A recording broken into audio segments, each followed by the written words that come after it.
Good morning students. बच्चों, today I will take SST social study of class 5th। Okay, open your book, all of you open your book. ठीक है, खोलिए आप लोगों ने। अब देखिए childrens, there are 15 lessons contents in your book. आपके बुक में 15 लेसन है, right. First lesson is globe. आपके उसमें से एमंग दैट कंटेंट्स, उस कंटेंट्स में पहला लेसन है ग्लोब। तो ग्लोब को आज हम आपको पढ़ाएंगे। तो आप लोग बुक खोलिए। First you open your book and go to page number 5। When you will go on page number 5 you will find at the top lesson 1 and chapter name is globe। आप ग्लोब देखेंगे। तो चलिए हम लोग पढ़ते हैं, globe के बारे में हम लोग पढ़ते हैं, right. A model of the earth. Globe का मतलब ए मॉडल ऑफ द अर्थ। ये पूरे अर्थ को एक ग्लोब के रूप में बनाया। देखिए आपका क्लास 5th है, देख लिया आप लोग। और देखिए ये पहला लेसन है, देखा ना, यही है ग्लोब आपका, राइट। चलिए अब हम लोग उसको स्टार्ट करते हैं और देखते हैं कि क्या है कैसे है। चलिए देखते हैं। The earth is home to all living beings. ये पृथ्वी जो है सभी जीवित प्राणियों का, जितने भी इस संसार में प्राणी हैं सभी लोगों का एक घर है। It is a planet. The word planet comes from the Greek word planetai which means wanderers. यह जो प्लैनेट है, यह प्लैनेट शब्द ग्रीक भाषा से लिया गया है, जिसका मतलब होता है वंडरर्स। देखिए WANDERERS मतलब होता है वंडरर्स, मीन्स होता है घुमक्कड़, घूमना, एक जगह से दूसरी जगह विचरण करना। तो ये कहता है कि प्लेंटाई का मतलब होता है वंडरर्स।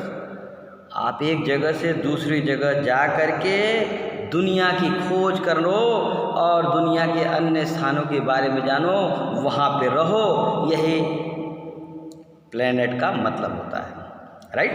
चलिए, the earth has both land mosses and water mosses on its surface. देखिए बच्चों, इसके कहने का मतलब है कि ये पृथ्वी पे अत्यधिक जमीन है, अर्थात लैंड एरिया है, and water mosses its surface, और इसके सरफेस में पानी से भी भरा है और लैंड से भी भरा है। Land and water are home to the wide variety of living things.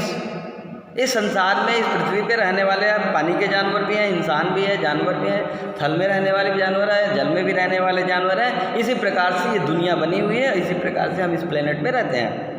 The presence of water and air makes life possible on the earth. The presence of water and air makes life possible on the अर्थ। हमारे संसार में, पृथ्वी पर जो एक planet है, इस पे पानी की मात्रा और ऑक्सीजन की मात्रा है, इसीलिए सभी जीवित प्राणी यहाँ जिंदा है। Because all the living creatures need air to breathe and drink water to live. जीने के लिए पानी और जीने के लिए सांस लेना बहुत ज़रूरी है। ये दोनों इस पृथ्वी पे है, इसीलिए यह एक जीवित प्राणी है। देखिए लोग चांद में जाते हैं, चांद में रह नहीं सकते। क्यों नहीं रह सकते? क्योंकि चांद में हवा नहीं है, ऑक्सीजन नहीं है, इसीलिए वहाँ जीवन संभव नहीं है। तो पृथ्वी एक ऐसा प्लेनेट है जहाँ पे हवा और पानी दोनों है। That's reason all living creatures lives in the earth, right. Clear है? चलिए, there are some more important factors that influences life on the earth, like distance of the earth from sun, suitable temperature, force of gravity, ozone layer and protective layer of the atmosphere. अब हम जब लोग पृथ्वी पे रहते हैं तो पृथ्वी की चीज़ों के बारे में बताता है, बुक्स कहता है, SST बुक्स हमको समझाता है कि हम लोगों को यहाँ पढ़ना है, हम लोगों को इसके बारे में जानकारी करना है कि पृथ्वी से सूर्य की कितनी दूरी है, क्या तापमान होता है पृथ्वी का, क्या रहने वाले प्राणियों का क्या तापमान में रहना है, फोर्स ऑफ ग्रेविटी, गुरुत्वाकर्षण का फोर्स कैसे लगता है, ओजोन लेयर के बारे में हमको पढ़ना है, and protective layer of the atmosphere, और हमारे वायुमंडल में हमको पृथ्वी को, प्लेनेट को जो बचाने वाले जो लेयर्स हैं उनके बारे में हम लोगों को पढ़ना है। ए globe is a small ball like model of the earth showing the contents, countries and cities of the world. देखिए ग्लोब, इन्होंने कहा है कि ग्लोब एक ऐसा माध्यम होता है, globe is a small ball like, एक छोटा सा गोला आकार का होता है ये ग्लोब। देखिए इसी को ग्लोब कहते हैं, जिसमें क्या है, जिसमें लिखा हुआ है शोविंग द कंटेंट्स, कंट्रीज, जिसमें शहरों के नाम है, देश के नाम है, नदियों के हैं, पहाड़ हैं, तूफान है, आंधी है, ज्योग्राफिकल जो एक्टिविटीज़ हैं, सारे चीज़ों को वो लोकेटिंग करता है। तो आंधी तूफान तो उसमें नहीं है, लेकिन आंधी तूफान जो है लोकेशंस, एटमॉस्फियर, हलचल होने वाले समुद्र के बीच में, नदियों के बीच में, पेड़ों के बीच में, जंगलों में जो हलचल होते हैं जिसके कारण आंधी तूफान आते हैं, उमस होता है, गर्मी होता है, तो ये सारा चीज़ हमारे इस प्लेनेट पे, ग्लोब में हम लोग समझते हैं और पढ़ते हैं, उसी अकॉर्डिंग हमको पता चलता है। Some imaginary lines are drawn horizontally and vertically on the globe. जब आप ग्लोब देखिए तो ग्लोब में कुछ इमेजिनरी लाइन्स होती है, काल्पनिक रेखाएं होती हैं, जो कि हॉरिजेंटल और वर्टिकल, क्षैतिज और ऊर्ध्वाधर रेखाओं से उसको डिफाइन किया गया है। The vertical lines are known as a longitudes. जो वर्टिकल लाइन्स होता है उसको लॉन्गिट्यूड्स कहते हैं, जो हॉरिजेंटल लाइन्स होता है उसको लैटिट्यूड्स कहते हैं। यही इन दोनों का नाम है, हॉरिजेंटल और वर्टिकल, दो लाइन से उसको डिफाइन किया गया है, इमेजिनरी लाइन बनाया गया है। और जो वर्टिकल लाइन्स होती हैं, जो ऊर्ध्वाधर लाइन जो होती हैं वो लॉन्गिट्यूड्स, और जो हॉरिजेंटल लाइन्स होती हैं वो लैटिट्यूड्स, सोशल स्टडी की भाषा में उसको कहते हैं। अब आते हैं हम लोग लैटिट्यूड्स। आपकी हेडिंग में जाइए, देखिए लैटिट्यूड्स लिखा है। लैटिट्यूड्स में हम लोग पढ़ते हैं, लैटिट्यूड्स में क्या है, when we look at the globe we find parallel lines running from east to west. जब हम लोग देखते हैं, ग्लोब को देखते हैं, we find parallel lines running east to west, तो उसमें पैरेलल लाइन हमको दिखाई देता है ग्लोब में। ये देखिए इस तरीके से बना हुआ है, आप बुक में देखिए, ये मैच कर इस तरीके से ये बना हुआ है। तो ये इससे वेस्ट की ओर जाता है। These lines are called latitudes और पैरेलल्स। इसको लैटिट्यूड्स या पैरेलल्स के नाम से भी हम लोग जानते हैं, पढ़ाया जाता है, बच्चों को समझाया जाता है। Among them the equator is the longest and the most important latitude. इसमें एक इक्वेटर होता है।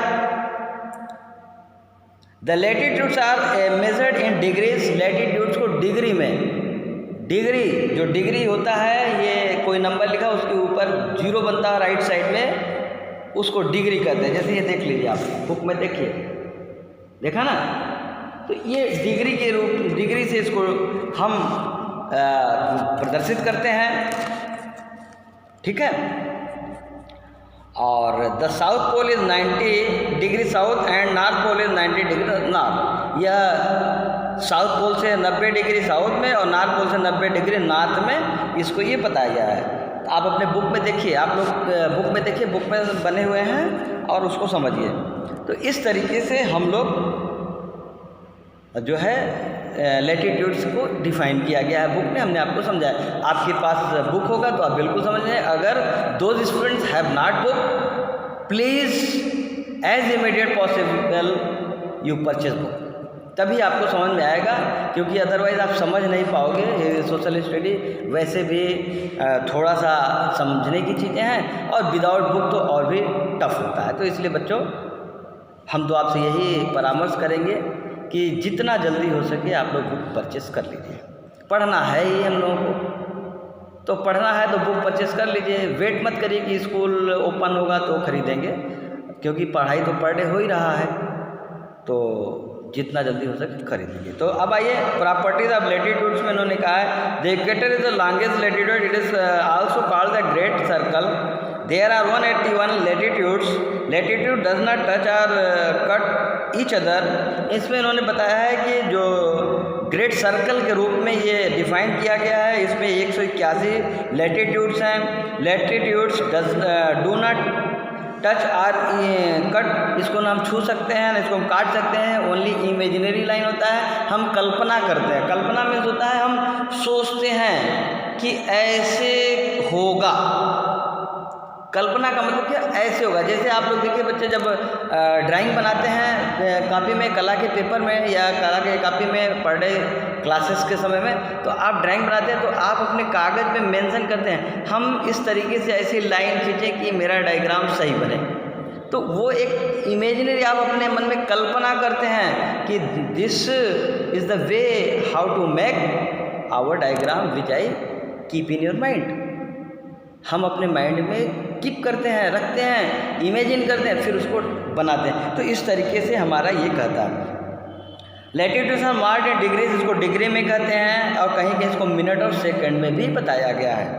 तो अब आप बुक रहता तो आप देख लेते, बुक में है। चलिए अब हमारा नेक्स्ट टॉपिक आ रहा है लॉन्गिट्यूड्स। अब लॉन्गिट्यूड्स में हम लोग चलते हैं।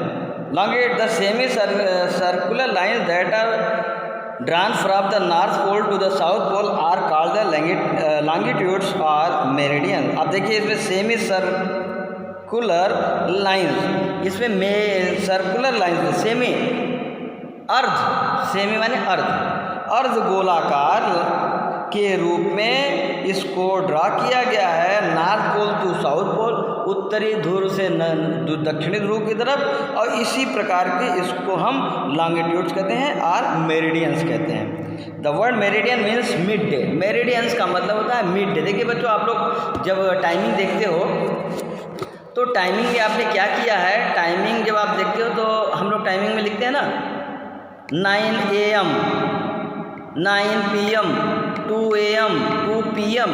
तो AM PM क्या है, वो यही है, मेरिडियन है। क्योंकि यहाँ देखिए the word meridian means mid day, वो मिड डे बोलता है। मिड डे मान का मतलब होता है middle, day of the middle, day of the middle होता है। इसीलिए मिड डे बना है आपको कि डे ऑफ द मिडिल, दोपहर के पहले का समय और दोपहर के बाद का समय।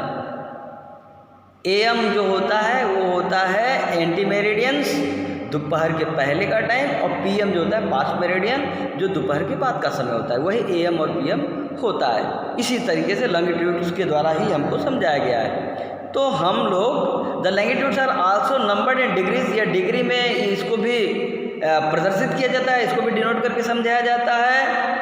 But it was difficult to number them due to their equal length, thus it was decided all over the world that the meridian passing through Greenwich near London should be taken as zero meridian। यह जो हमको timing का बताया गया है, यह सब London में should taken as zero meridian, वहीं से हमको डिसाइड किया गया है। Meridians to the east of the prime meridian are called east meridian, and those to the west are called west meridians. There are 180 meridians to the east of the prime meridian and 180 meridians to the west of the prime meridian. India is located east of the prime meridian। हम लोगों का जो भारत है वो east में prime meridian में आता है। तो इस तरीके से हमको वो डिफाइन, आपके पास बुक होगा तो बुक में देखिए राइट साइड में ऊपर आपको ये चित्र के द्वारा समझाया गया है। ओके, चलिए अब आते हैं properties of longitudes. Properties of longitudes में इसमें भी क्या है, इसकी प्रॉपर्टी सब समझिए। देखिए क्या है, longitudes crosses the longitude at right angles, या 90 डिग्री पे लॉन्गिट्यूड्स का क्रॉस करता है। All longitudes are of equal length, सभी इक्वल लेंथ पे इनके लॉन्गिट्यूड्स होते हैं। Longitudes are marked in degrees, ये डिग्री और मिनट में इसको डिफाइन किया जाता है। The distance between any two longitudes decreases as one moves from the equator towards the poles. ये कहता है distance between any to longitude, दो लॉन्गिट्यूड के बीच की जो दूरी होती है डिग्रीज, वो कम होता है। One moves away from the equator, जब हम इक्वेटर की तरफ मूव करते हैं टुवर्ड्स पोल, पोल की तरफ से जब हम मूव करते हैं तो हमें इसकी जो है डिस्टेंसेस कम हो जाती है, डिक्रीज होता है, माने कम हो जाती है। अब आता है मेरा नेक्स्ट है पेज नंबर 7 पे I am. Present in page number 7, page number 7 पे शीर्षक है, जो टॉपिक है द ग्रिड है। अब हम ग्रिड के ऊपर चलिए ग्रिड पे जाते हैं। On a globe the lines of longitude and latitude and longitude intersect each other at right angles forming a grid. अब ये कहता है ऑन ए ग्लोबल, जब हम ग्लोबल पे जाते हैं, the lines of latitude and longitude intersect, latitude की लाइन और लैंगिट्यूड की लाइन इंटरसेक्ट माने काटती हैं। इंटरसेक्ट माने काट, जहाँ पे लैटिट्यूड्स की लाइन और लॉन्गिट्यूड्स की लाइन जिस बिंदु पर काटती हैं और एट राइट एंगल, और उनके बीच में 90 अंश का कोण बनता है। राइट एंगल में 90 अंश का कोण बनता है, उसको हम कहते हैं ग्रिड। राइट, क्लियर हो गया? The grid is a network of both these lines drawn on the globe. और ये जो ग्रिड होता है दोनों लाइन पे शो करता है, दिखाया जाता है। Thus the grid is a very helpful to locate a place on a globe or map. Grid की सहायता से हम जल्दी से मैप को समझ सकते हैं ग्लोब में और समझा सकते हैं। If you look at a globe, you will notice that the water on the earth is shown in blue, while the land may appear in yellow. जब आप कभी कोई ग्लोब देखोगे तो उसमें नीला और पीला 2 रंगों का है। जो नीला वाला रंग है वो पानी के पोर्शन को शो करता है, जो पीला वाला रंग है वह लैंड को शो करता है।